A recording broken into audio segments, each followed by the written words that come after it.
Bank Indonesia atau BI bersama dengan Tentara Nasional Indonesia Angkatan Laut atau TNI AL kembali mengadakan kegiatan kas keliling Ekspedisi Rupiah Berdaulat 2023. Ekspedisi ini menggunakan armada kapal perang Republik Indonesia atau KRI.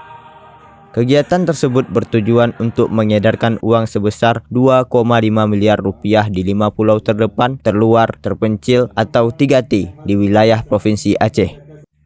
Ekspedisi ini akan dilakukan mulai tanggal 9 sampai dengan 15 September 2023. Ekspedisi Rupiah Berdaulat 2023 ini menggunakan KRI Cut Nyadin 375 dan menyertakan 13 personel pejuang rupiah dan 57 personel TNI Angkatan Laut.